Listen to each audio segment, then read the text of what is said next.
Polish Prime Minister Mateusz Morawiecki has said his country is not sending a delegation to the V4 summit in Jerusalem, following comments by an Israeli foreign minister who said that Poles collaborated with the Nazis and sucked anti-Semitism from the mother's milk. Acting Israeli Foreign Minister Israel Katz made the comments on Israeli TV on Sunday, citing something once said by former Prime Minister Yitzhak Shamir, whose father was murdered by Poles. The developments mark a new lull in a bitter conflict over how to remember and characterize Polish actions towards Jews during the German occupation of Poland in World War II. Morawiecki had already announced Sunday that he was pulling out of the meeting in Israel on Monday and Tuesday with Israeli Prime Minister Benjamin Netanyahu and leaders of 4 Central European nations. The V4 summit in Jerusalem was a planned gathering of leaders from Slovakia, Czech Republic, Poland and Hungary. The Nigerian Army spokesman Colonel Sagar Musa, in a statement in Maiduguri, the Borno state capital, on Sunday, said the Army Special Forces successfully repelled scores of Boko Haram terrorists in gun trucks that attempted to attack a Buniyadi military base on Saturday evening. The spokesman said that during the gun battle, 5 Boko Haram terrorists were killed, while dozens escaped into the bush in gun trucks and weaponry with gunshot wounds, while an officer and 3 soldiers lost their lives during the encounter, with 5 injured soldiers currently receiving treatment in the brigade. Musa further stated that 9 AK-47 rifles, an anti-aircraft gun and ammunition were recovered in the battle, and advised its personnel to remain resolute, alert and decisive, as well as professional in discharging its onerous national assignment. Former chairman of National Human Rights Commission, Professor Chidi Odinkalu, on Sunday described as false the statement from the Kaduna state government that 66 people were killed in attacks on Kajuru local government area of the state. The Christian Association of Nigeria, CAN, Kaduna State, also debunked what it described as false alarm raised by the state government over the killings. CAN called for a disregard of statements from the Kaduna State government, declaring that should Kaduna State experience any breach of security before, during and after the general elections, CAN will hold the Kaduna State government responsible. El-Rufai had said that the report of the killing of about 66 Fulanis in Maro, Kajuru local government was a deliberate killing designed to attract reprisals and destabilize the local government during the election. Benue State Police Command has confirmed the assassination of the chairman of the All Progressives Congress APC, Boniface Okoloho, in Ohimini local government area of Benue State. A statement by the Communications Directorate of Jime Ode Campaign Organization quoted the party's governorship candidate Emmanuel Jime as strongly condemning the assassination. Jime, who expressed deep sorrow over the gruesome murder of the late party chieftain, sued for peace and brotherliness in the politics of the state, calling on the government of Benue State and security agencies to fish out the killers of Okoloho and bring them to book to serve as a deterrent to others who may want to further the politics of violence. The national chairman of the All Progressives Congress, APC, Adams Oshomole, is to appear before a federal high court in Abuja in a contempt suit instituted against him for flouting a court order restraining him from dissolving the Daniel Nwafo-led executives of the party in Imo State. The injunction issued on August 14, 2018, ordered the former governor of Edo State not to tamper with, dissolve or remove Daniel Nwafo-led executives from office. But the APC chair went ahead to dissolve the executive committee and inaugurated a caretaker committee headed by Prince Marcellinus Lemigo to pilot the affairs of the party in the state. In a related development, the chieftain of the party, Augustus Onwuchedu, wants the court to imprison the defendant to serve as a deterrent to others who, according to him, might want to undermine the nation's judicial system. The ruling All Progressives Congress APC has issued 6 queries to the Independent National Electoral Commission INEC following the postponement of the general elections by the electoral umpire. The position of the party was disclosed at the news conference addressed by its Director of Election Planning and Monitoring, Babatunde Raji Fashola, and that of Contact and Mobilization, Hadiza Bala Usman, on Sunday night in Abuja. Fashola threw several questions to INEC, saying he believes that members of the public should know what steps INEC has taken with CBN to assess, take inventory of materials and brief the public about their condition. Fashola further questioned the specific problems INEC encountered in the failed attempt of Saturday, February 16, 2019, and measures it has taken to overcome them in terms of transport, logistics, materials, vehicles, boats, trucks, airplanes, helicopters, manpower, and funding INEC requires to execute the elections of February 23rd and March 9th. Reactions have continued to trail the one-week postponement of the general elections by the Independent National Electoral Commission, INEC, as the Christian Association of Nigeria, CAN, Kaduna State Chapter has issued a statement addressing postponement of the elections and the press release made by the Kaduna State government on the killings of about 60 people in the state. Speaking with our correspondent, Bosan Yakusak in Kaduna, Chairman of the Christian Association of Nigeria, Kaduna State, Reverend Joseph Ayeb, described the press release by the state government on the 66 recovered bodies as unfortunate, calling on Nigerian leaders to have the fear of God. That the governor of the state will manipulate information for political reasons.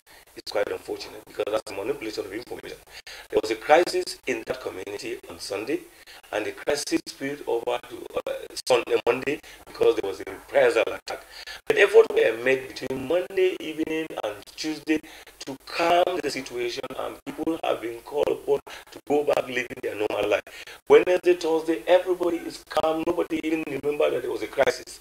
Friday afternoon, nobody remembered this crisis. Everybody is waiting and hopeful for election on Saturday. Only for the governor to send his first man to make a release in the evening of Friday that 66 people have been killed. And he went further to even make it as an insinuate a way of creating friction between other people by saying that a particular tribes were the people that were killed, 66. He has forgotten that part of those who were killed on Sunday were people of other tribes and another faith. A mass burial was done for them. He knows all about it. Why would he manipulate information at this crucial time? I want to appeal to our government. For once, let's fear God. For once, let's begin to behave responsibly. Let's carry everybody. You don't play politics with lives and this thing. Oh, let's instigate the Fulani so that Buhari is part of it. Unfortunately for him, Buhari and Nadipa are all Fulanis. So what are you instigating to start? What purpose do you want to achieve by saying those things? So he misled Nigerians. Sadly, so many television houses, so many radio houses, so many print media, some, I can say without fear of contradiction, may have been induced to propagate that story so as to hit up the system. On the postponement of the polls by INEC, the CAN chairman said INEC has no justification whatsoever to postpone elections less than 6 hours to its commencement. How prepared from reports from states showing that INEC state commissioners are saying they are prepared, they've started distributing materials. The question now we are asking is that those materials that have moved out of INEC office as at yesterday, where are they today? What will happen to them? How sure are we that those materials will be returned, saved, the way they moved out? Are they not also another plan for rigging, another plan for manipulation, another plan for doing what is wrong? We've listened even people trying to justify that, but this is not the first time Nigeria is postponing election. And we ask this question, is there any right for you to repeat a mistake? You repeated a mistake 10 years ago. You repeated it again 5 years ago. You are repeating it now. Are you showing that you have not grown? Are you showing that it's no longer an institution, so there is no improvement, there is no continuity? And even if you use that it was done during Jega's time, I can say to you that as a Nigerian, I remember very well that Jega was appointed as INEC chairman. He never lasted 1 year to conduct 2011 election. So when Jega had 4 good years to serve, we saw how the election was conducted. This current leadership of INEC was appointed over 3.5 years ago. So what justification can she give to Nigeria? And some of us who follow the events around INEC will know that there are very competent Nigerians who have served as members of the transition monitoring groups, have served as very good people in different angles of Nigeria, that are director of SSS, that are now commissioners of INEC. If they can do this kind of error, if they can cause Nigeria this kind of pain. People travel a lot yesterday to different places of this country, only to arrive last night and this morning you are telling them no election. They will come back. Are you trying to discourage them not to go back to their places? These are some of the issues, and I feel INEC did not do well. And INEC should remain neutral and remain that independent INEC. INEC must not make us Nigerians to start suspecting that someone is teleguiding, someone is controlling them, someone is telling them what to do and what not to do. We hold prayers and videos all over Nigeria for INEC success. We call on our people to trust INEC. Is it an answer to our prayer that INEC was not honest to us, that God is exposing them? So these are the issues INEC will be answering to us between our families. Former President Olusegun Obasanjo has been accused of attempting to sway the outcome of the forthcoming presidential election in favor of the People's Democratic Party (PDP) by conniving with some officials of the Independent National Electoral Commission (INEC). President of the National Front of Nigeria (NFN) and former Commissioner Public Complaints Commission Alhaji Abubakar Saf made the accusation on Monday in Abuja. According to Abubakar Saf, Obasanjo was in the forefront of compromising the entire process and had finalized plans to rig elections with the support of Court Atiku Abubakar, the PDP presidential candidate, and Governor Nyesom Wike of Rivers State. The NFM president said, having sensed that Nigerians will vote in a way that will disgrace him with his failed alliances and allying letters, Obasanjo decided the only way to save his face is to manipulate the election by compromising the umpire. While calling on foreign observers not to go beyond the terms and conditions of the observation mission, the group urged the federal government to remain alert as the danger has not passed but has only retreated to mutate into something more evil if not checked. The nephew of Professor Yakubu has had the country in no small measure. Right under his nose, staff of the commission were compromised by the opposition to the extent that even the final list of candidates were presented for his signature only after Alaya Atiku Abubakar, Chief Obasanjo, and Rivers State Governor Nyesom Wike have approved it. The compromise of INEC was so bad that results have been written in favor of the PDP on the election day, while sensitive electoral materials were delivered. PDP claims in several areas, hence the failure of the materials to be delivered to the right destination at the 2 hours to the election. Nigeria's presidential and parliamentary elections suffered a huge setback after the electoral body confessed to lapses in logistics as well as a plot by certain groups to hijack the exercise. A Zimbabwean magistrate has sentenced prominent opposition politician Tendai Biti to 7 days in jail, but has given him the option of paying a $200 to avoid imprisonment.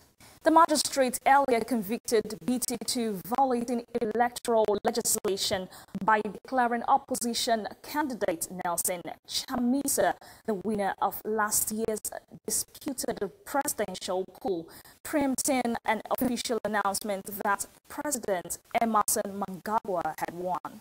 Meanwhile, the sentence is relatively lenient, but BT said he would appeal against his conviction and said the charges were part of an attempt to crush the opposition.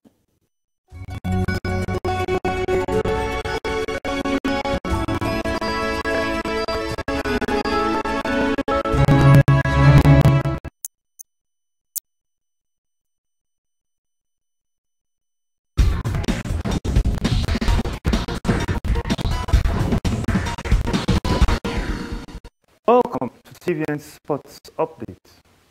The Nigerian Referees Association has suspended 18 referees from officiating matches in the ongoing 2019 Nigerian Professional Football League Although the reasons for the suspension were not made available, it is understood that it is not unconnected with non-professional conduct in the discharge of their duties. The NRA further reiterated its determination to enthrone professionalism and fair officiating in the MPFL while applying global and FIFA officiating rules at all times. Part of the statement disclosing the suspension of the referees read that the NRA, while recalling that it has recommended for punishment, referees found wanting in the course of discharging their duties, as about 18 of them in the Premier League list have so far been relaxed for further appointments pending the final determination in their cases in the MPFL, that is in week 9. The referees body strongly adopt a zero tolerance to corruption and bribe taking in the system and can be proud to state that in the past 4 years, there has never been an established case of bribe taking raised against Nigeria's referees, both at home and at international levels. Chelsea loanee Victor Moses made his first league start for Fenerbahce as the club played out a 1-1 draw with Kayaspor at Sukru Sarıgolu Spor Complex in Istanbul on Saturday. The former Nigerian national teamer previously made appearances off the bench against Yeni Malatyaspor and Zespe and Kayserispor prior to the contest against Konyaspor. Moses missed a chance to open the scoring before a half-hour mark after seeing his header went off target. According to the run of play, Moyek Fofana gave the visitors the lead in the 36th minute, only for Jarrison to restore parity for the Yellow Canaries in the first minute of the first half of stoppage time. The chairman of the Lagos State branch of the Sport Writers Association, Debo Oshudun, said the upcoming Lagos Media Marathon scheduled for May 1st is not exclusive to only journalists. Speaking at the weekend in Lagos, Oshudun, who is the deputy chairman of the organizing committee, said the marathon, though being spearheaded by journalists, is open to every member of the public to participate and have fun. According to Oshudun, with the 3,000 naira registration fee, participants are guaranteed a quality goodie bag, quality ranking kits, as well as medal, among other things. Registration for the marathon will officially take off on Friday, March 1st. Flying Eagles head coach Paul Aigbogun is disappointed to see his charges ended their campaign at the 2019 Under-20 African Cup of Nations in Niamey on a negative note, following a 5-3 penalty shootout defeat to South Africa in Saturday's third-place match. The West Africans dominated proceedings inside the Saini Konoche Stadium, but were unable to break down the Amjita, who were resolute in defense. And Aigbogun regrets that his team's outing in Niger ended with a defeat. Penalty shootout was required to determine the winner after both teams failed to find the back of the net in regulation time. It was, however, the South Africans that carried the day, scoring all their 5 penalties, with the impressive Ibrahim Alassane missing for Nigeria. Nigeria and South Africa, alongside with 2 finalists, Senegal and Mali, will be the continent's representatives at the FIFA Under-20 World Cup in Poland in May.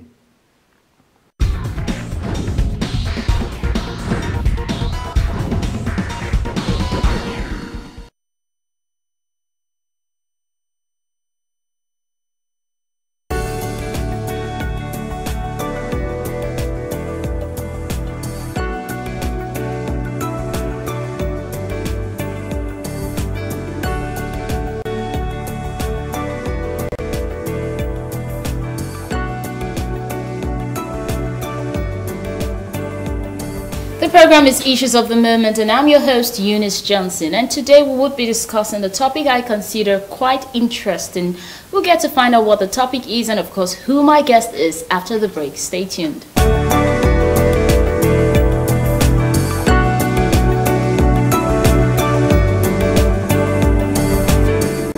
Thank you very much for staying tuned. Today we would be discussing youth development. The youth are quite paramount in everything that you want to consider, because while growing we were told that not just children, the youth are the future of tomorrow. Maybe you'll find out from my guest if indeed we are the future of tomorrow. Welcome.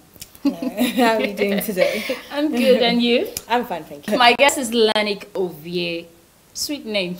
Now that I know it, I'll call it over and over again. Lanik, you're welcome. Oh, thank you so much. She's an ambassador, National Youth and Sport Ministry, and she's very passionate about the youth and everything that has to do with the youth.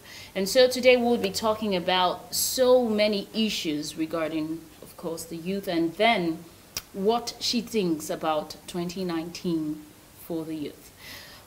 You're an ambassador for the National Youth and Sports Ministry. And from talking with you, I found out that you had actually done quite a lot for the youth. First of all, what led to your appointment as an ambassador? It's just literally just working and creating opportunities for the youth. And I'm a very creative person, and I really think that creativity and the arts and culture really brings out just something magical within the youths or within children, within people generally. So that's literally what I've just been doing, is literally working hard and really showcasing what Africa has to offer, and as well as like just pushing and carry on pushing the youths in general. So that's what I've been doing, and lo and behold, I was appointed. I was just like, me? Really? Okay. But yeah. So it wasn't like you were expecting it, it just No, came. like honestly, I remember the Palm Sec. Like honestly, he's such an amazing person. He was just like, I think it was like an hour before we went on and my team performed, and he was just like, okay, so we're gonna give you the role of the ambassador. I was just like, huh? Like honestly, like I still have the video, and I'm just like, okay, you just said something, performed. yeah. What kind of performance was Okay, it? so I put together concepts. So for the opening and closing ceremony for the National Sports Festival. The one that just... Yeah, the one that just left, the one that just went in December. I put together a conceptual exhibition. So it's a conceptual art exhibition, which I put together. I had my choreographer, who is amazing, Adela, and had a meeting with her. She jumped on board, and we literally just created something epic and amazing. And I think if you're going to do something, make sure it has a message behind everything you do. And I feel like some people are very like, okay, you know what, it's just fun. But for me, it's where I've come from. It's where we're coming from. It's just that knowledge and giving people that power and empowering people. And I think that's the most amazing thing that you can do for anyone, is to give them that power, to empower them, to understand certain things, to have that knowledge, to be socially aware of what's going on in society and what's happening around them. And I use art and I use the creative elements to push that forward. Okay, so why the youth? I mean, the answer could be obvious anyway, you're one. But then also you wonder, there's so many things. Yeah. You know, you might want to go into entertainment and many other things, but then you're just into youth development, youth empowerment. Why that? Funny enough, I am in the entertainment sector as well. But I think right now what is so important to me is empowering the youths, because they are the future. They are our tomorrow, our next week, our next year. And once you give a child or a youth that information that they need to empower themselves, any country is going to be better. So why not Nigeria? Okay, you just said there are tomorrow, there are future. That's like a cliche, you know. No, of course. So, no, definitely. No, it is. Do you see it really happening now that a lot of youths are actually coming out to vie for positions that you couldn't have expected in the past? So is this really the future that we've been looking forward to? It's the future we're trying to look forward to. It's as long as we are giving that opportunity to go as hard and work as hard. Nigerian people, African people, if you give them that opportunity to work hard, they're going to excel. So imagine giving that power to the youths of today and being like, you know what, here you have it. Do what needs to be done for your people, because we're the ones that have grown up in this system, so we can see, we've grown up, we've seen certain things. And it's just like, we're the best people because we know what's good for ourselves. We know, like most of the people in Nigeria, there's like 80 million youths, and we're not talking about the ones that are like 25 to 35. There's so many of us. So imagine all of us coming together and being like, you know what, we want to change. We want a change. And we effectively are going to push for a change and a better tomorrow. So that's what I mean. It's cliche, but most things are cliche. But it's actually speaking it and putting it into action. And that's what people don't do. Speaking it and acting it. This is it. Okay, so now there's so many things that, you know, that you rightly mentioned, the old ones have been doing it. Yeah. Old ones in quotes, you know what I mean. Yeah. They've been doing it, and Nigeria is still faced with lots and lots of challenges. Now, if they, with the experience and all of that, couldn't handle some of these things, what hope is there for the youth? Rome wasn't built in a day. Okay.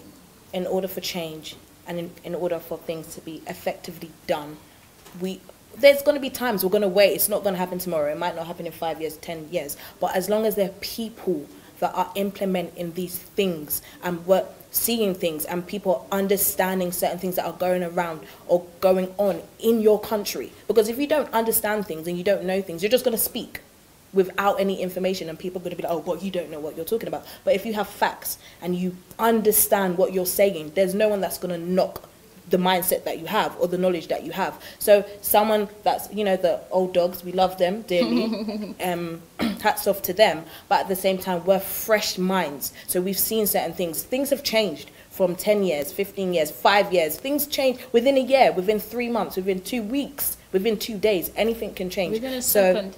This is it. I don't even know what you're going to ask me in 5 minutes. So this is what I'm saying. It's just about us having that fresh mind and seeing certain things and being like, we want to invoke change. That's going to help everybody. So why not?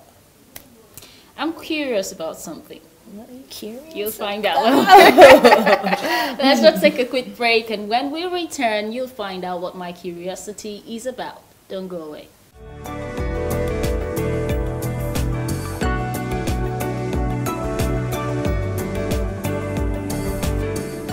Welcome. The program is still Issues of the Moment, and my guest has been Lenik Ovie, and we've been talking about the youth, and I'm finding it quite interesting considering, you know, the gesticulations and all of that to buttress her points. Now, I said I was curious, and yes, I still am. Okay. What are those things that you've actually done?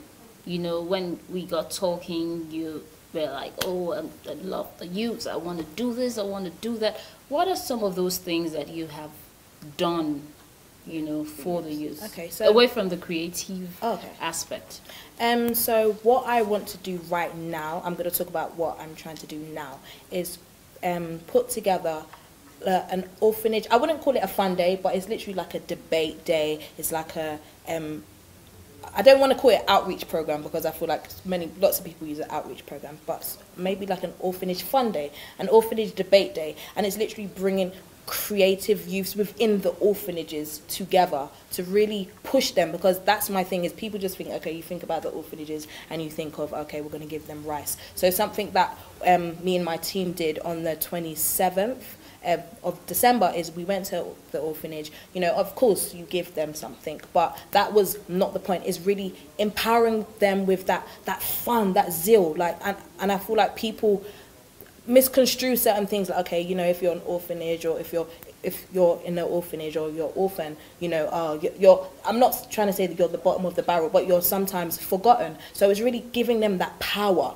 to be like, you know what, I can do what they're doing, and just giving them that opportunity to have fun, to dance, to be able to speak, to express themselves. And I feel like people don't understand expression, self-expression is so important for any child, for any youth growing up, because you don't want to feel boxed. And there's lots of times where you feel like you're boxed in a box, like, okay, you can't do certain things, so why not empower them? Because everyone thinks, okay, you know, go to a public school, go to a private school, provide these opportunities, but go to the place where you would least expect it. Maybe someone's done it before, but me, that's what I'm trying to do. Okay, you talked about being a creative, like from the very start. And you're also talking about empowering the orphans. Is creativity part of, like, are you going to teach them some sort of what you do, or just the general form of skill acquisition kind of empowerment? What kind of empowerment? I think it's a bit of everything. It's understanding what they're good at. So during this program, we'll be, you know, getting, I wouldn't say the best of the best because it's not fair, just kind of like seeing where everyone's point is in terms of, okay, are you good at dancing? Are you good at art? Are you good at fashion? Are you good at singing? And then having people come together that I know personally and be like, okay, you know, I would like you to come out. To just let them see what could manifest if you put in the hard work. And then literally giving them just that extra push that, okay, you know what, they've done it, I can do it. And that's how it is, because you see people on TV, but you don't know the process, you don't know the stress, you don't know the crying, the tears, the blood and the sweat that's gone into it. So imagine having them sit down and just talking to someone one-on-one, like, oh my And God, make I saw, them yeah, feel- like, oh, I saw you playing football, oh my God, I saw you singing or dancing, oh my God, like, you're so amazing. Like, I've got amazing friends that have done so well for themselves and in different fields. So imagine coming together and just speaking to people one-on-one, having a conversation with someone is so important. Interacting with people is so important. People think it's too big, but the littlest things, interacting with someone, hey, how are you? I saw you, you're so amazing. That it goes a long way, because you're going to grow up like, oh my God, I remember back in the day when I spoke to that person and they said I can do it. That's that push. My guest has been Lenik Ovie. You know, I like the sound of the name Lenik. Yes, it rolls off your tongue You so know? well. All right, and we've been talking about youth development, but on a lighter note, not that kind of serious youth development kind of thing. And it's been wonderful speaking with her. Thank you very much for coming. Thank you for having me. We hope you come some other time when we need you to. Just call me, just text me. You'll call away. Yes, literally. All right, thank you for coming. The program has been Issues of the Moment, and I do hope as a youth, if you watched, you're aspiring for one position or the other, you have gotten the inspiration that you need. And if you've been feeling a bit pessimistic, maybe today your mind would be changed. Thank you very much for being part of the program. Till I come your way next time, I'm Eunice Johnson. Bye for now.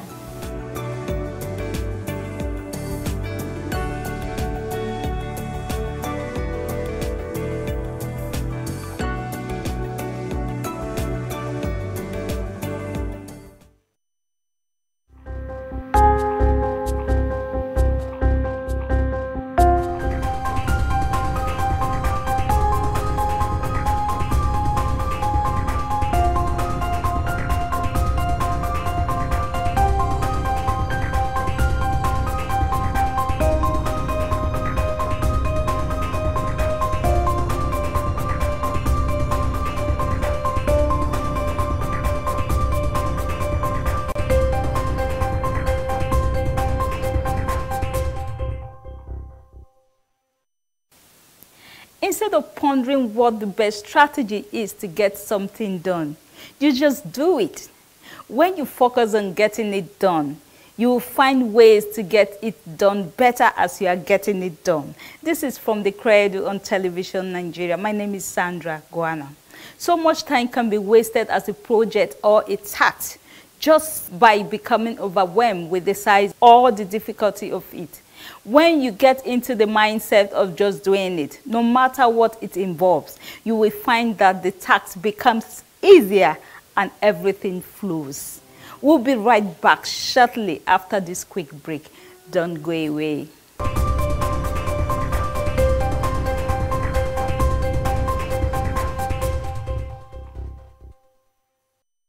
For many entrepreneurs, their business started as a passion or a need to address a particular problem or a key challenge that exists in the marketplace or community. This is from the Cradle, a program designed to showcase the potentials of women on Television Nigeria. My name is Sandra Guana.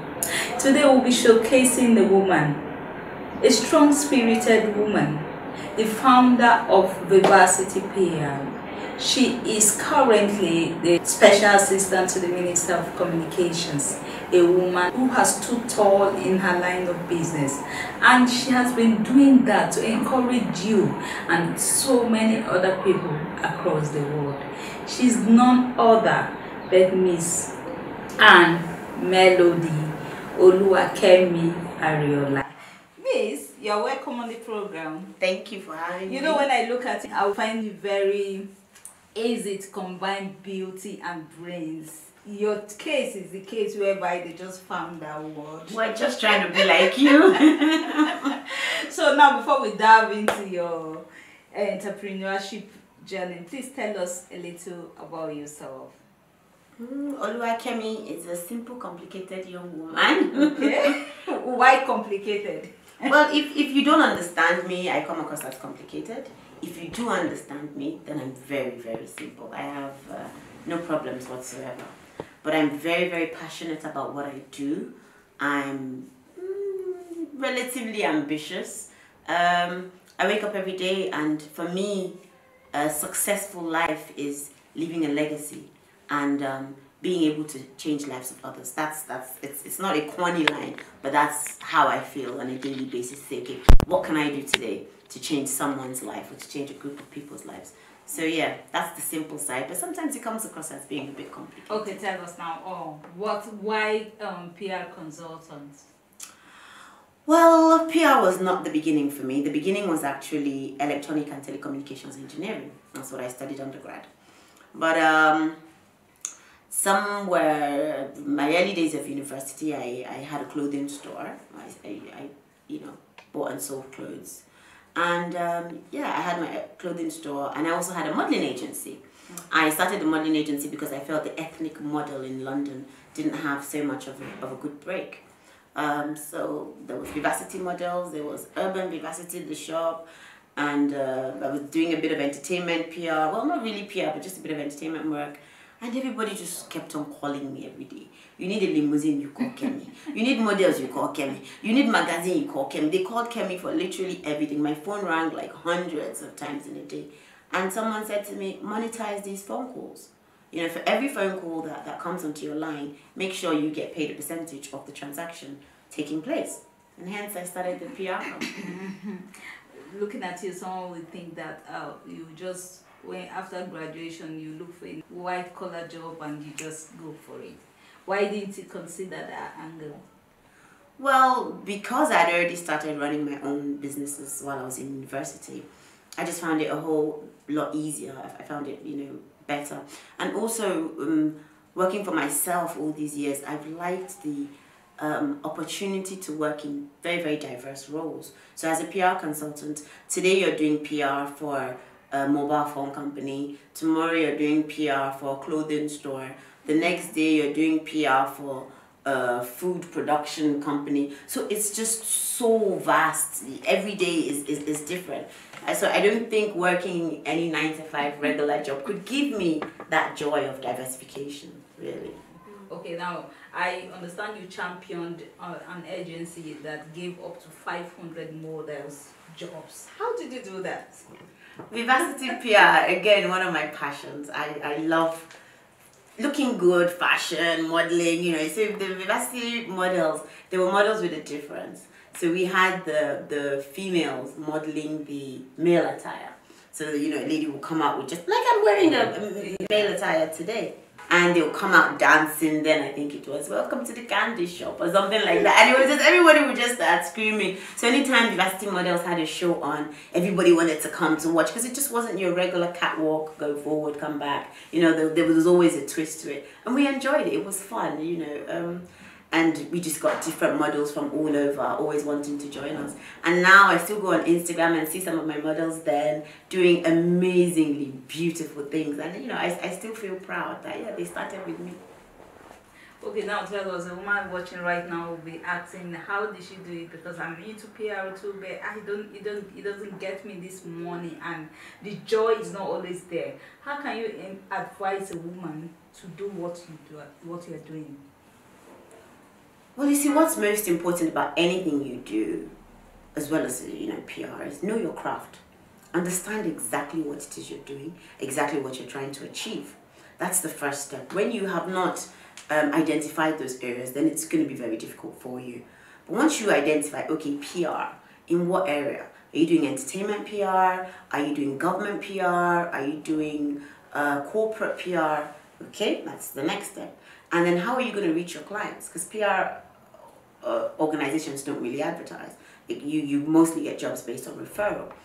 So how are you going to reach your clients? How are you going to get to your clients? Are you going to use a blog or vlog? Are you going to go to events and share out your business cards? Or are you going to piggyback on events such as or volunteer your services for certain events? So people say, oh, this person is really good at what she does. Then that's another thing. You need to be good at what you do.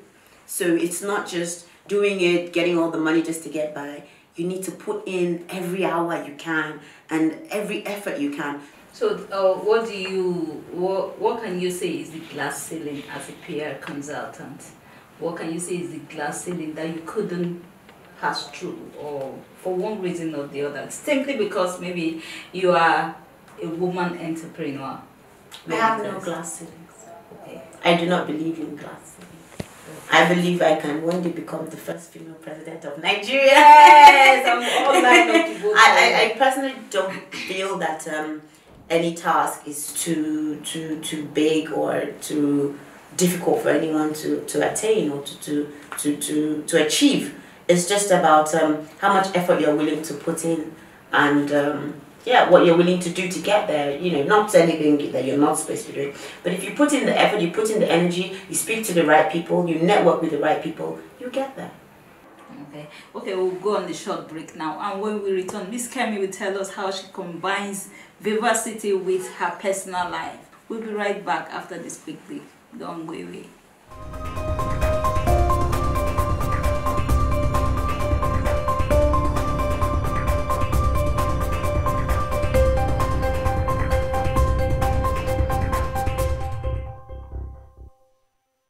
Yeah, welcome back if you're just joining us. This is from the Credo on Television Nigeria, and our guest, Miss Kemi, the beautiful Miss Kemi. You are welcome once more again. Tell us, apart from Vivacity PR, what else do you do? Well, business registrations. We're talking about tax documentation. We're talking about bank accounts, all those kind of services that are needed. Then we've got a couple of sponsors that have said, okay, we'll give laptops, we'll give smartphones, we'll give modems, internet, you know, stuff that these small businesses need. And I feel you have a laptop, you have internet, you know, you can go online and register with these online desk services, and you can be serving a client in Malaysia by tonight. You could be serving a client in UK by tomorrow morning, and you know, revenue is being generated. We've chosen a venue that has a space for 1,000 attendees. We've currently, at 21 days to the event, got about 600 registered already. And what we're looking for from most of these attendees are attendees that have businesses. So how do they handshake? How do they work together? How do they co-promote? So say for instance, I do websites. We've got a couple of people, we've got about 10 free websites that are on offer as well. So, okay, I do websites, you do clothing. Okay, let me do a website for you. You can clothe me when I go for certain events. You know, everybody, so we're bartering. Everyone's there at that event to barter services. And we've also spoken to people of the media and you know, say for instance, an interview costs XYZ, but because you're present at Localization and Branding Summit, it will be, you know, you get the discounted rate for newspaper, TV, radio, you know, anything I can give to help grow these 1,000 businesses is what I'm looking to do. Okay. A woman that wants to register. Okay, she just needs to log on, all the w's.vivacitypr.com, and right there you'll find a little box that gives you more information about the summit. Click on it and register right there. It's free to register. Okay, it's free to attend, but if you want to have a stall or you know any additional services, you can contact us. Our contact details are there to discuss that. But to come to listen to the amazing speakers, we've also got Google Digital Skills coming to teach on digital skills. So to come along and listen to that and network with everybody, share your contact details, business card, you know, with everybody. It's totally free. Okay, now advise a woman out there. My advice to women out there. I've been on a journey personally, and I'm never ashamed to say it. It hasn't been such an easy one, contrary to most people's beliefs. People feel you were born in London or you have certain privileges, and I bless God for yes, certain privileges that I have had, but I also know I've had to work hard, and I know that what has got me to where I am today, even though I'm not where I 100% want to be, is tenacity. It's the belief that I can do it. It's surrounding myself with good people, because you know, being surrounded by good counsel is one of the best things you can do for yourself. Because there are times when my spirit dwindles, there are times when I lose confidence in myself, but I have good people around me to tell me, come on girl, you can do it, you've been doing it, you can do it. And I also believe in myself. I don't believe I need anybody to help me achieve what I want to achieve. Whatever it is, whoever you want to talk to, write a letter, walk into the person's office. Have confidence in what you say and what you do. And if you feel you're not good enough, train yourself. Go online. There's so many free courses. And walk in. When you walk in with confidence and you talk to somebody with confidence, and even if that person offers you something that is below what you're expecting, you know, let's not go into details. You politely decline and walk away, telling yourself in your head, I am better than this. Thank you. I'm so inspired. Thank you for spending this time with us. I'm sure you were inspired too. This is how much we can take on this episode of the program. Thank you so much for watching, and don't forget to check us out on our social media handles rolling on your screen right now, where you can watch this episode and the past ones and some of our exciting and educative programs. Until next week, my name is Sandra Oana. Bye.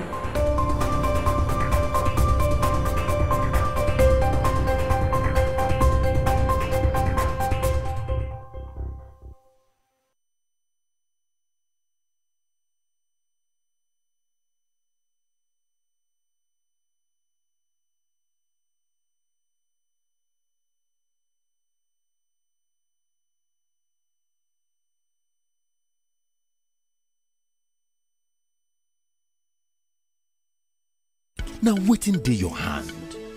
Now your PVC, now your passport to the new and better Nigeria. Come out, come vote for the Nigeria way you want.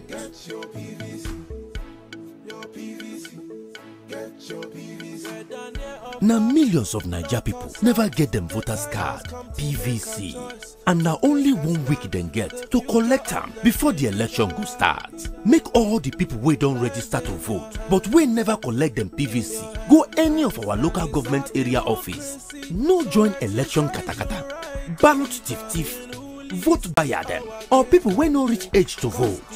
This na criminal offense them wey fit land you for jail. Make you report any K-leg waka, give police them. Now the Independent National Electoral Commission, INEC, they bring on this message. INEC, make your vote count.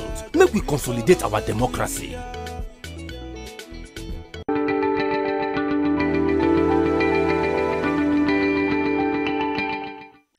My expectation from the next president is that he should not be sectional.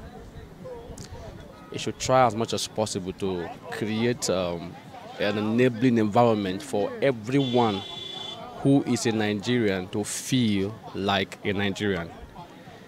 A president of a nation is a president of all, not a president of a region or a religion. So my expectation is that he should consider in restructuring the country so that every part of the country and the system will work. The next government that is coming should really go into mechanized agriculture, not this type that you give somebody loan of how much to go and, you know, they should mechanize this agricultural sector in such a way that we'll have large volume of food coming out of that place.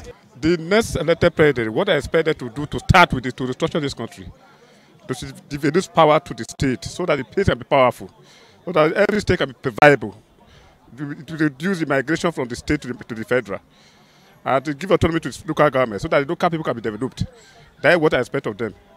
They will provide money in circulation, empower Nigerian youth, transform Nigeria out of insecurity and fatal corruption, and uphold the rule of law. It should make sure that actually majority of our infrastructure revert back to back. We should make sure that agricultural have the buoyant backup so that we can be producing the cloth that we are looking for in abroad here. We are doing it here in Nigeria before.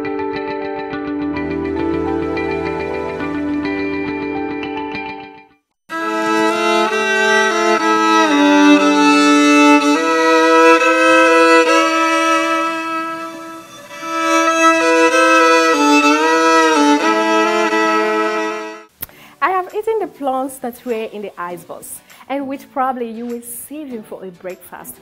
Forgive me, You were so delicious, so sweet, but it was very cold. Wow, you may just be wondering what I was doing. I just recited a poem, as poetry is what I am bringing to you today on this episode of Ask Life and Style. We will continue after this break.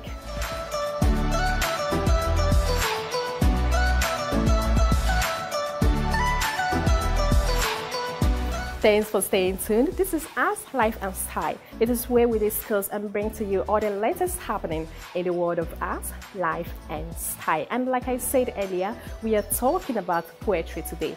Poetry is one thing that is beautiful and appealing. This is because it is created with the most attentive instances of our minds. Studies have shown that poetry has a healing power.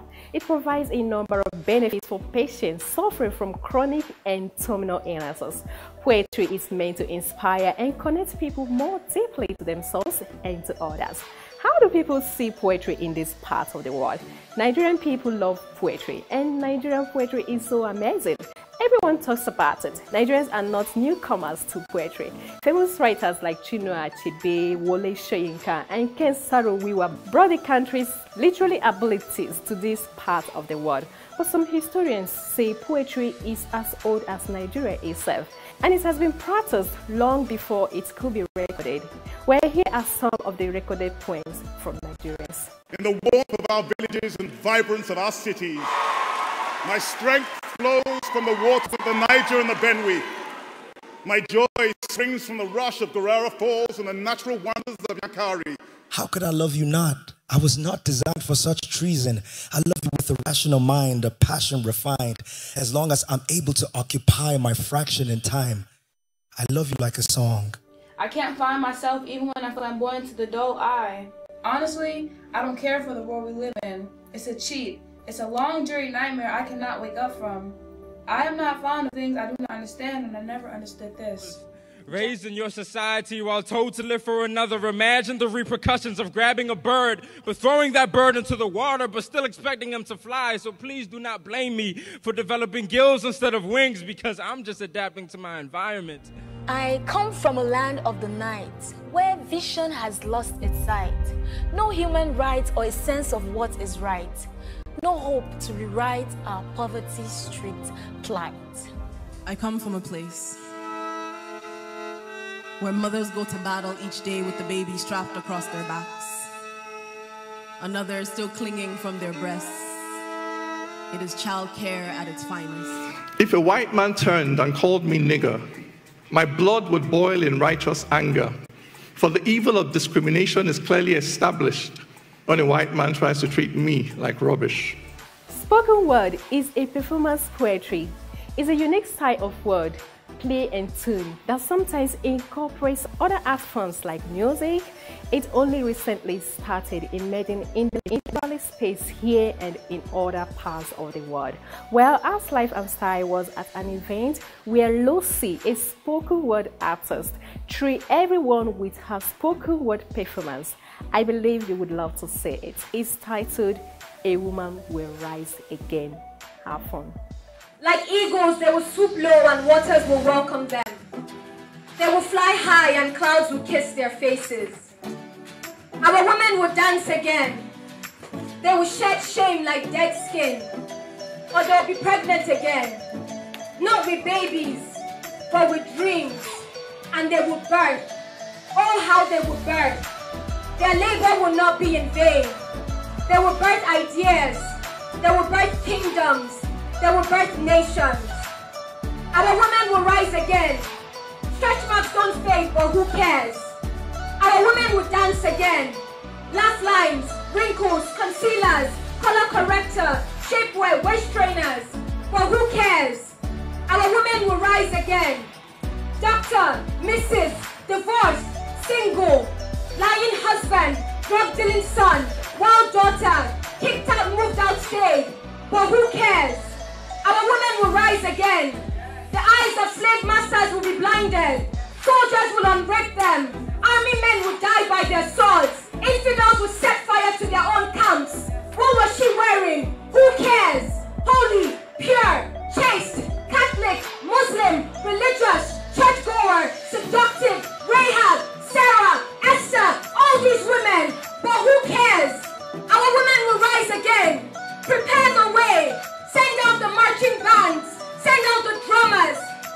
what you have seen. Tell them what you have heard. Go back to the rumor mongers. Go back to the soothsayers. Tell them what you have seen. Tell them what you have heard. Tell them why we've been in hiding. Tell them we've been with the potter. Tell them his hands are on us. Tell them we are being shaped. Tell them we are being molded. Tell them we are being redefined. Our women will rise again. Where will you be? Our women will rise again. Will you join in the rising? Our women will rise again. Will you rise or will you fall? Our women will rise again. Where will you be? Our women are coming. Where will you be? When the women are rising, will you rise with them? Of course, we will all rise together. Well, that's where we wrap it up on today's edition of As Life and Style. See you next time.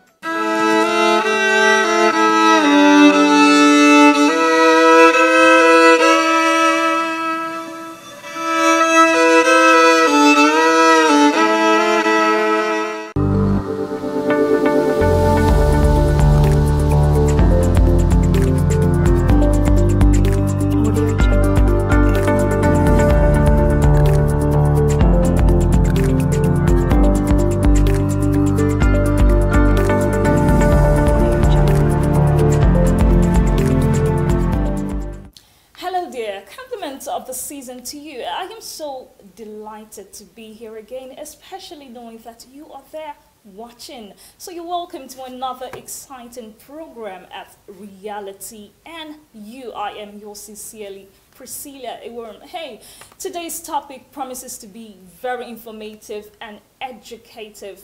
Have you ever wondered why sometimes, when you wake up in the morning, you don't feel happy, you don't feel excited that, oh, you're going to work? And some people have jobs, they're not really proud of it, they're not comfortable, they're not happy, so they're struggling with this job, they don't feel they're in the right path. Well, not to worry, because I have a special guest in the house who is going to do justice to this matter, choosing a right career. That's our topic. We'll take a short break, and when we come back, Reality and You continues.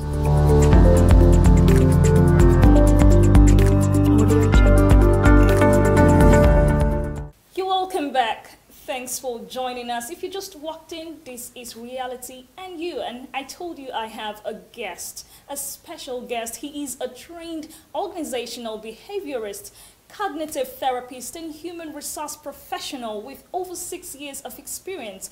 He is the founder of Fifth Alternative, a training and development institute that seeks to foster human capital development of individuals through training, coaching, and learning within and outside organizations. His name is Mr. Olufemi Ibitoye, all the way from Lagos. Sir, you're welcome. Thanks for joining us. Good morning. It's my pleasure to be here. Good morning. How was your trip? Hope you didn't find it difficult getting down here. Well, I didn't find it difficult because I think it's just a direct route coming down here. Okay. Being the central area in Abuja, so it was pretty much easier getting here. All right, let's get down to brass tacks. Now, briefly, I would like you to enlighten our viewers on what choosing a career is all about. All right, thank you. Over the years, we've been able to analyze that people think by the time I go to school, do the traditional jobs, what do I mean by the traditional jobs? I mean being a lawyer, a doctor, or engineer, or what have you. And that is what we were being sold to when growing up. It's either you want to become an engineer, it's either you want to become a lawyer, a doctor, or an accountant. But over the years, we now see that career encompasses more than that. It's not just about a profession. It's not just about what you go to work to do. It has to be a mixture of what your value. It has to be a mixture of your passion, what you have passion for, and most importantly, what you're good at. Because sometimes you might have passion for something. It might not be something you have to do because you're not good at it. So we're talking about career. Career is just about how you systematically work out a certain period, which is usually the most important period of your life. Because if you miss your career path, if you get it wrong, you might have a miserable life. So choosing the right career, it's about having a good analysis of yourself, what you intend to do, the value you intend to bring to the society, and most importantly, finding your mojo in whatever you do. Okay, so at what point in life, at what point does a person decide what career path he or she wants to follow? At what point do you decide what you want to do? Well, in deciding the career path you want to follow, sometimes it becomes important. We know that we might need to change career. That's what we call continuous learning and reinvention. Most especially in this future of work, whereby a lot of things are changing. We have robotics, artificial intelligence, and technology changing where we work, how we work, and the skills that are required.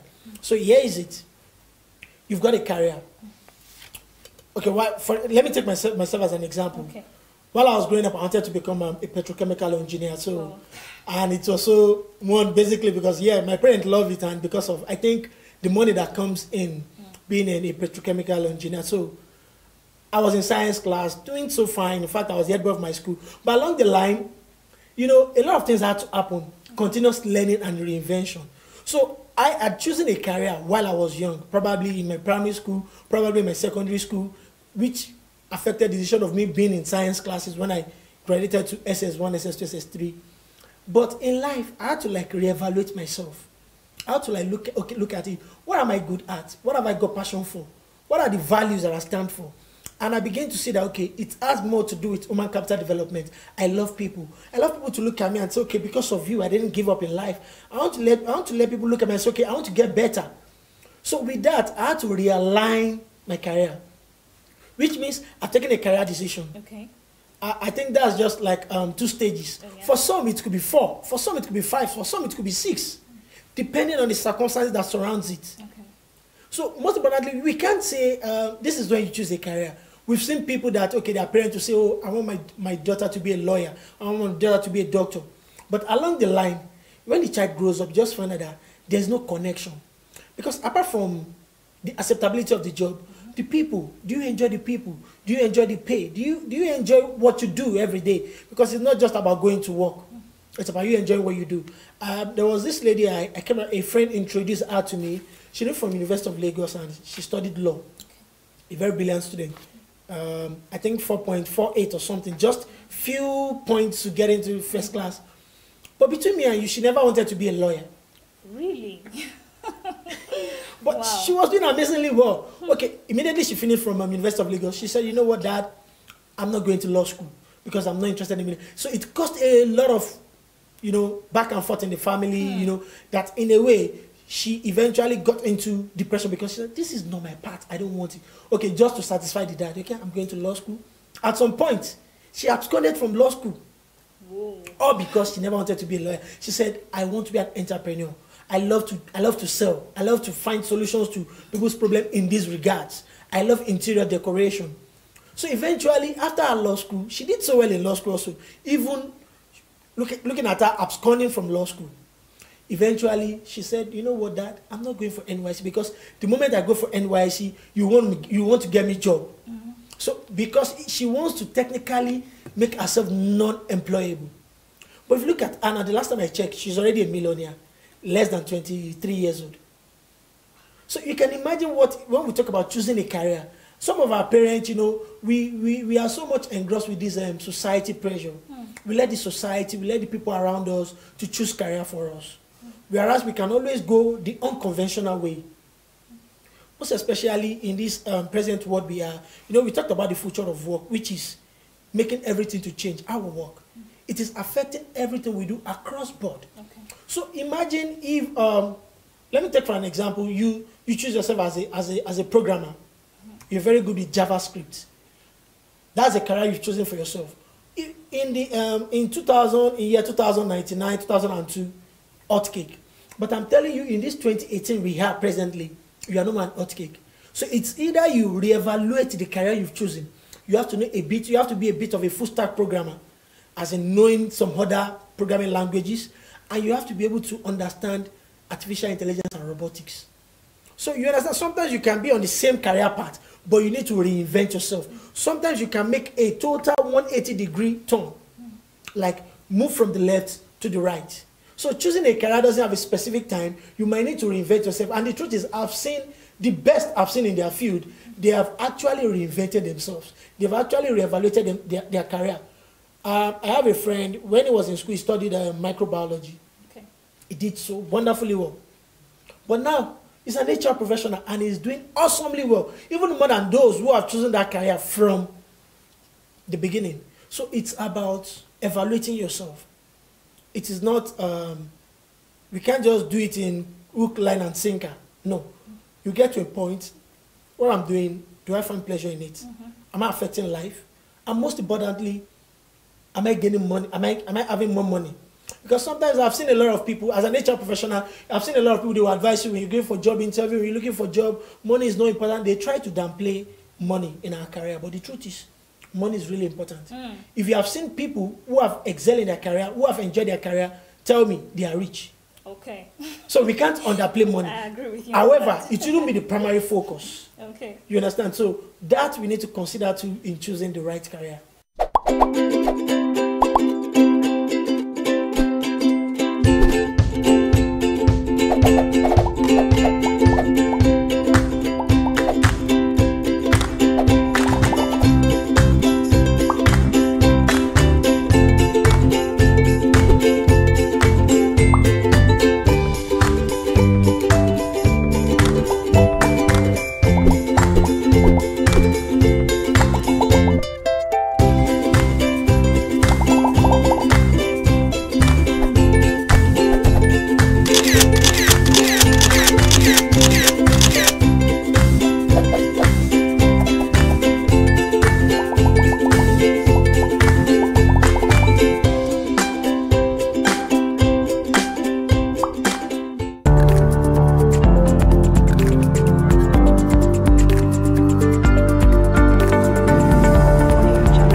That a lady was in a particular career, lawyer, and she wasn't excited. And a lot of people find themselves like that. They are not happy doing what they are doing. So what do you think would be responsible exactly for this? Well, two things. I think I've made mention of one of them. I talked about societal pressure. Okay. We are so interested in the tag.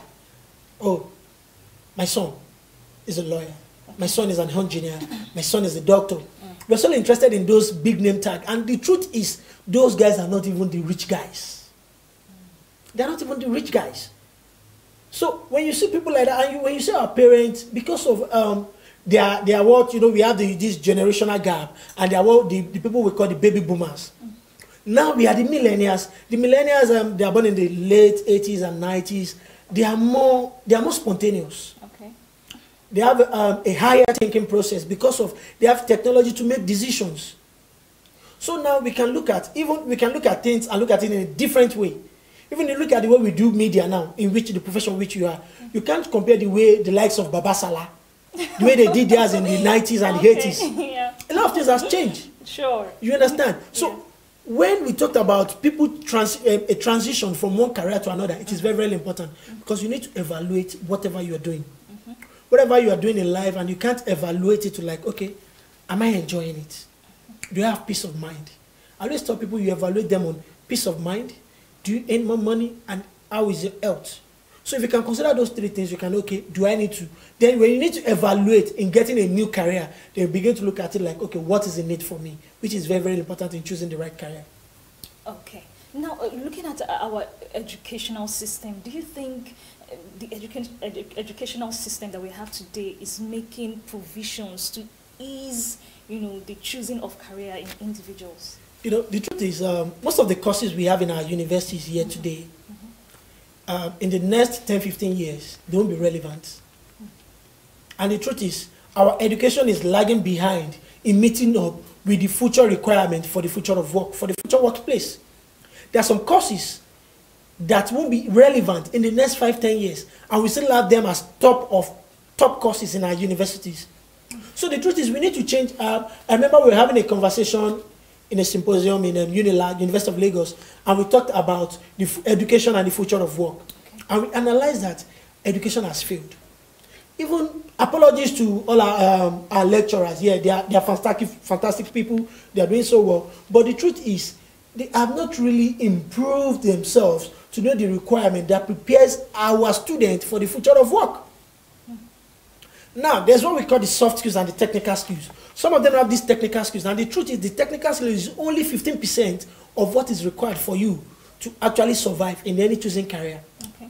So now, what happens to the remaining 75%? The soft skills. But it's missing. So what we need to do with our educational system is we need to reevaluate, we need to revamp, and we need to look at the influence of technology on our education. Because if you look at it the way it used to be in the 70s, in the 80s, in the 90s, even in the early 2000s, we will be far behind modern technology and we'll be far behind. And we're talking about Nigeria being behind. You know, it's when we look at it, we need to look at it in an holistic approach. We can't be talking about economic development and leaving our education. Education is very, very important. So we need to revamp the educational process. The conversation we are having now, as regards the future of work, it's conversation about education. Because if people are not educated, they are not ready for the future of work, and the career they will be choosing would not be in alignment with what is required to survive in the future of work, which is already upon us. So it is now important for individuals, business, and government to take advantage of this transition, to be able to understand the complexities that are involved in choosing the right career for our people. Okay. Now, some people may be wondering, oh, they are aware they are in wrong career already. They are already there. They are towing the line of a wrong career, and they are wondering, how should I opt out? What do I do? What's your advice for such person? Well, for people like that, it's so easy. There are a lot of developmental programs. There's something we call, what's it called? IDP, Independent Developmental Program. So this is it. You need to first do an evaluation of yourself. That's like I said earlier. And in doing that, when you evaluate yourself and you say, okay, I'm on the wrong track, you can help yourself through internship. Okay. You can seek for internship. I've seen people who have started a great and awesome career through internship. So when you intern, you'll be able to know that, okay, it seems I'm finding love with this. It seems I want to move along with this. So then too, you have to see what got you here, we never get you there. Okay. For what I'm trying to say is the circle of your network that makes you what you are today, that makes you not to be enjoying the job you're doing presently, they will not be the one that will take you to the next level of your career. So you need to reevaluate that and get new network of people around you, a social network of new people around you. Okay, for example, I need to transition from being a petrochemical engineer to an HR professional. I need to start looking for people within that HR field. I need to start checking out, go on LinkedIn, you know, LinkedIn is a professional networking site. Look for people within that field, follow them, comment, read articles. You know, I can even make requests for journals and all that. So that will help you in the transition, which is very, very important. Get a new network. Internship is very, very good. Then you have to, if you have to do some job shadowing, you know, sometimes I've seen some people that, because they've needed to change job, they need to leave their high-paying job, get either internship or probably just have a petty cash just for them to run their basic expenses while they make the transition into the new job. And the truth is, you can also do that through, there are a lot of professional courses, like I said, continuous learning and reinvention. Those two things are very, very important if you want to have an awesome career. So now, you can also go for professional trainings. You want to move to, let's also still use the human resource development aspect. You have to also look at something like CIPD, CIPMN, you know, all those things, they will prepare you for the next job. They will prepare you for transition. Then with the network you're building, another important thing is you go out for seminars, symposiums. I always tell my people that, most especially people that live in Lagos, where I come from, I tell them that you have a lot of, you are sitting on a gold mine. Because every weekend in Lagos, there are nothing less than 50, 100 seminars going on across the city. Different fields. What you just need, sometimes just go to Eventbrite, sometimes just use Google. Google is your friend. You get details of all these seminars. So when you get there, you want to do the job transition, you can have conversation, you can network, you can meet people. Then most importantly, you need mentors. You need people to show you the way. You need people who have actually worked. And the truth is, when you meet those people, they will tell you where they're coming from. So you can learn from their journey to see, okay, well, it's never, a career path is never a roller coaster. It's not a linear progression. Sometimes you just have to dabble before you get to where you're going to. So with that, you can have a shoulder to lean on. You can learn from the subject matter expert real time. It helps in that transition from whatever you are to where you want to be.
on this. You know, you've given several advices now. If one discovers, okay, after taking to this advice you give, okay, you have to get a mentor and all of that, read books, and the person discovers that, oh, I think I have found a career path, and along the line you find another thing interesting again you want to do. Is it possible to merge the two together? You know, people have more than one love for, you know, things they love to do. I really merge love everything together and you're successful. I'm going to make an example. This is not the real me, but it's an example. I really love to play football. Oh, okay. I'm passionate about it. Wow, that's beautiful. The truth is, do you have a career in football? Must I have a career in football? So, you know, sometimes we can get spontaneous. Sometimes we can say some things like, oh, I love this, I love baking. I want to start baking. Oh, Kemi is baking, that's my friend.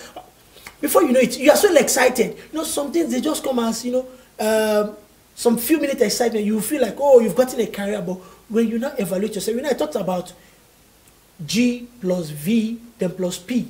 Those three things must align. It's not just about what you're good at. I might be very good at a particular thing. I might be very good at baking. That doesn't mean that's my career. I will have a separate different career, but I can just have baking as just something I use as leisure. Oh, okay. There must be passion. But let me tell you, passion is not enough.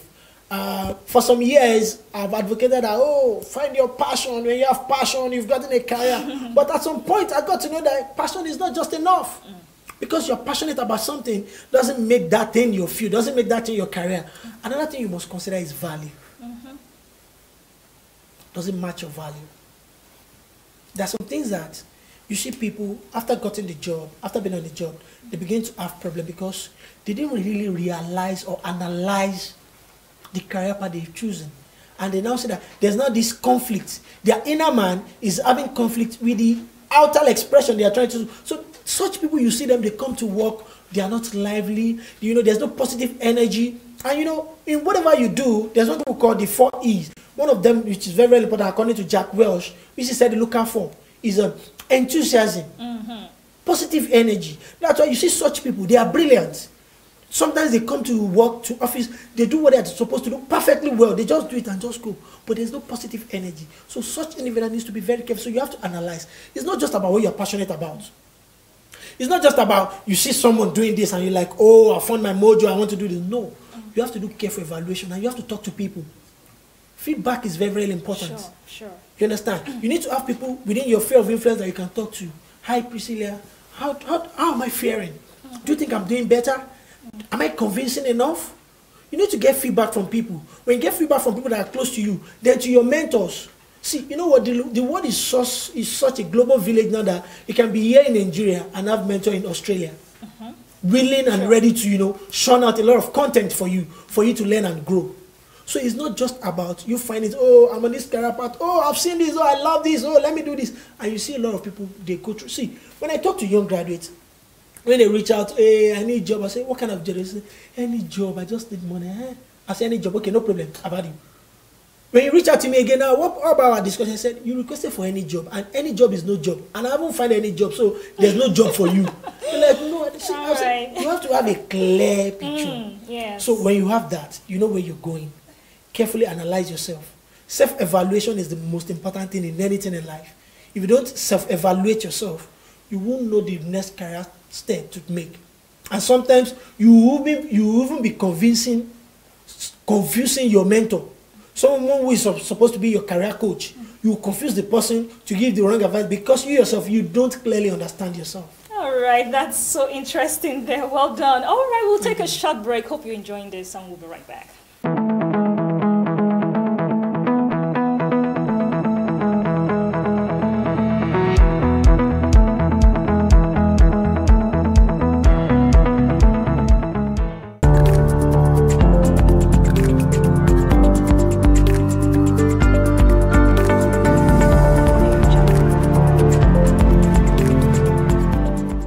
Welcome back. This is still Reality and You. It's getting hotter. All right, Mr. Olufemi, I'd like to know, are there institutions or bodies that have been put in place to guide people, to put them in the right career path? there institutions or bodies like? Yeah, there are a lot of professional bodies, and also there are individuals, corporate organizations that are into that. So we even have an association of life coaches. We have life coach. Life coach, basically what they do is, it's like you're on a career journey. You are here, you could be here, but you need to know how to navigate yourself to get to the top of your career. So you need a career coach. And that is part of what we do, what I do as a person. So we evaluate your